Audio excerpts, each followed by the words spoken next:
আমার এখন কেন জানি মনে হয় যে হুটহাট করে কোথাও একটা বেড়ায় আসি, আর বেড়ালে কেন জানি মনটাও ভালো থাকে। যাই হোক, সব কিছু বের করে নিচ্ছি, এখন কিন্তু রেডি হওয়ার পালা, রেডিও হয়ে নিচ্ছি। এখন কিন্তু চলে যাব সেই জায়গাতে, কিন্তু সেই জায়গাটা কোথায় এখন হয়তো বা সবাই আপনাদের মনে কল্পনা আসতে পারে যে আপু সেই জায়গাটা কোথায় যাব। আপনাদেরকে নিয়ে যাব পুরাতন, মানে প্রায় 200 বছরের এক বাড়িতে। হয়তো বা নওগাঁয় যারা আছেন তারা হয়তো বা বুঝতে পারছেন কোথায় যাব, কিন্তু তার আগে একটা কথা বলে নিই, যে জায়গাতে যাব সেই বিষয়টা হয়তো বা আপনারা সবাই দেখেছেন, সামনে পিছন থেকে সবাই কিছু দেখেছেন, কিন্তু সে সম্পর্কে অনেক কিছুই জানেন না। সে সম্পর্কে কিন্তু আজকে বিস্তারিত আলোচনা করব। আর সেখানে কিন্তু আমিও অনেকবার যাইনি, মানে সামনে থেকে যাই যখন রাস্তা দিয়ে যেতে আসতে বারবারই দেখা হয়, কিন্তু বিশেষভাবে তার ভিতরে যাওয়া, দেখা বা তার সম্পর্কে জানা বোঝা সেটা কিন্তু আমি কখনোই করিনি। তো যে সম্পর্কে আমি জানি না সে সম্পর্ক জানার আগ্রহটা আমার আগে থেকেই বেশি। তো যাই হোক, আমি সব কিছু রেডি হয়ে নিয়ে তারপরে তো রিক্সা পেলাম না, একটু হেঁটে তারপরে এসে রিক্সা পেলাম। আর আগাগোড়ায় কিন্তু অনেকে বলে বাইকের ট্যুর ভালো লাগে, বাইকে বেড়াইতে ভালো লাগে, আর আমার কেন জানি রিক্সাতে বেড়াইতে ভালো লাগে। আমি জানি না যে আমার রিক্সাতে বেড়াতে কেন এত ভালো লাগে। তো যাই হোক, এটা দেখে হয়তো বা বুঝতে পারছেন আমি কোন জায়গায় আছি। এখন কিন্তু আমি পাটারি মোড়, মানে আমাদের নওগাঁ পাটারি মোড়ে আছি। তারপরে কিন্তু এই রাস্তাটা আগে এত ভাঙাচোরা ছিল, তারপরে তো আমি বহুদিন ধরে এই রাস্তায় যাইনি। মানুষ এত গেল, মানে তালতলি গিয়েছে, তারপরে অনেক জায়গায় এই রাস্তা দিয়ে যাওয়া যায়। এখন চলে যাব আমি দুবলহাটিতে।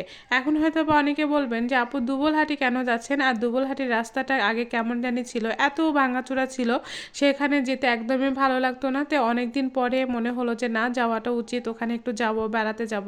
তো দুপুরে খাওয়া দাওয়া শেষ করে কিন্তু বের হয়ে পড়েছিলাম। আর এখানে এটার নাম কি হয়তো বা সবাই বুঝতে পারছেন, কিন্তু এখন পানি নাই, এটা হচ্ছে তালতলি। তালতলি এমন কোনো ব্যক্তি নাই নওগাঁর যে তারা চিনেন না। তালতলি হয়তো বা সবাই চিনেন, দেখেন অনেকেই কিন্তু মাছ মারছে, আর সূর্যটা মনে হচ্ছে ডুবা ডুবা ভাব, না উঠবে এরকম একটা ভাব। তো ডুবা ডুবা ভাব, এই সময় কিন্তু অনেক ভালো লাগছিল। হয়তো বা এই জায়গার পরিবেশটা দেখে সবাই বুঝতে পারছেন যে হ্যাঁ, আমি এখন তালতলিতে আছি। তালতলি পার হলেই কিন্তু দুবলহাটি রোড পেয়ে যাবেন, আর দুবলহাটি রোড পার হলেই কিন্তু আপনারা যে স্থানে যাব এখন আমি সেই স্থানে কিন্তু চলে এসেছি। এটা হচ্ছে সেই দুবলহাটি রাজবাড়ি। অনেকেই হয়তো বা সামনে থেকে অনেক বছর ধরে দেখেছেন, যে যান আসেন বা যাদের আশেপাশে বাড়ি তারা হয়তো বা সবসময় দেখেন।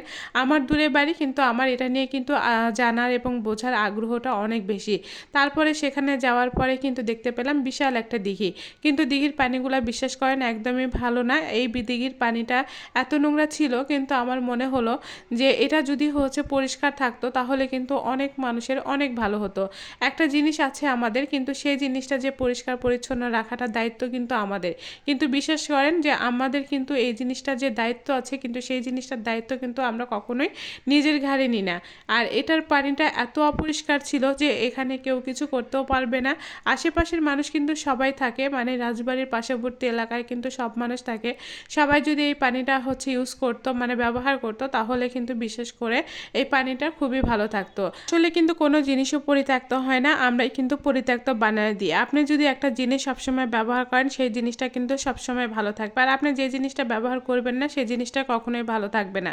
তো যাই হোক, এই যে যে রাজবাড়িটা দেখছেন এটা কিন্তু পুরো 5 একর জমি উপরে কিন্তু বিস্তৃত হচ্ছে এই রাজবাড়িটা। আর এই রাজবাড়িটার ভিতরে আছে, এখন কিন্তু আমি আপনাদেরকে নিয়ে যাব। এই রাজবাড়িটা দেখতে কিন্তু অনেক সুন্দর ছিল আমার মনে হয় আগে। এখানে প্রতি শুক্রবার অনেক মানুষ ভিড় করে, মানে সবাই আসে দেখতে। আমি সবসময় বাহির থেকেই দেখেছি, কখনো কিন্তু ভিতরে যাইনি। তো যাই হোক, দুবলহাটি সম্পর্কে রাজবাড়ি এটা কিন্তু একদম মেন গেট দিয়ে আমি ঢুকলাম, আর মেন গেট ঢুকার পরে মনে করলাম যে কিছুই নাই। পরে যখন উপরে নিচে উঠলাম তখন কিন্তু আমার অনেক ভালো লেগেছিল। যাই হোক, দুবলহাটি রাজবাড়ি সম্পর্কে আপনাদেরকে বিশেষ কিছু খবর আমি আজকে দিই। দুবলহাটি রাজবাড়ির প্রায় কিন্তু 200 বছরের প্রাচীন স্থাপনেও এটা হচ্ছে রাজবাড়ি। আর এই রাজবাড়িটা কিন্তু ছিল রাজবাড়ি না, এটা এটা ছিল জমিদার রাজবাড়ি। আর এই জমিদার ছিল কিন্তু আপনার সিলেট, দিনাজপুর, পাবনা, রংপুর, ভারত, মানে কিছু কিছু অংশে কিন্তু এই যে আমাদের যে দুবলহাটি রাজবাড়ির যে রাজবাড়ির জমিদারটা ছিল সেটা কিন্তু সেগুলোকে চালাইতো। তারপরে 1892 খ্রিস্টাব্দে জমিদার প্রথা যখন বিলুপ্ত হওয়ার পরে তৎকালীন জমিদার রাজা মানে হরনাথ রায় চৌধুরী সুপারিশে কিন্তু ভারতে চলে যান।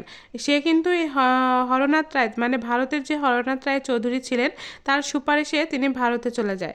রাজবংশের তখন স্মৃতিস্বরূপ 5 একর এলাকা জুড়ে বিশাল এই প্রাসাদটি বর্তমানে কিন্তু এখন এই অবস্থায় আছে। আর এই অবস্থানটা কিন্তু আমার বিশেষ করে খুবই ভালো লেগেছে। কিন্তু এটা যদি হয়তো বা দেশের বাহিরে হতো, বা দেশের অন্যান্য বিভিন্ন জায়গাতে হতো, বা ইন্ডিয়াতেই হতো না কেন, বা আমার তো মনে হয় যে হয়তো বা দেখা যাচ্ছে যে আমেরিকা এরকম এলাকায় যদি এই জায়গাগুলো থাকতো তাহলে কিন্তু সেটা স্মৃতিস্বরূপ অনেক যত্ন করে রাখা হতো। কিন্তু বিশেষ করে এখানে এখন বসবাস করে হয়তো বা অনেক আজে বাজে বাচ্চারা এখানে এসে নষ্ট হয়ে যাচ্ছে। অনেকেই কিন্তু ফকির মিসকিন যারা থাকে তারাও কিন্তু এই রাজবাড়িতে এসে বসবাস করছে। এর আগেও একবার এসেছিলাম, এসে তখন কিন্তু আমি দেখেছিলাম এখানে অনেক ফকির মিসকিন কিন্তু এই জায়গাতে থাকে। মানে অনেকেই এখানে এসে কিন্তু হচ্ছে আশ্রয় নিয়ে থাকে। তো যাই হোক, আমার কিন্তু খুবই ভালো লেগেছে রাজবাড়িটা। আর এই যে পুকুরের দুই পাশে যেটা দেখতে পাচ্ছেন এটা মনে হয় হচ্ছে মন্দির ছিল। সেই মন্দিরে হয়তোবা জমিদার রানী যেটা ছিল সে হয়তোবা সেখানে সবসময় দেখাশোনা করত। আর আমি যে রুমে ছিলাম এই রুমটা ছিল একদম হচ্ছে জমিদারের রুম। আর এই রুমটা ছিল উপর তলায়, আমি তখন ছিলাম উপর তলায়। বিশেষ করে সব কিছু দেখতে কিন্তু অনেক সুন্দর লাগছে।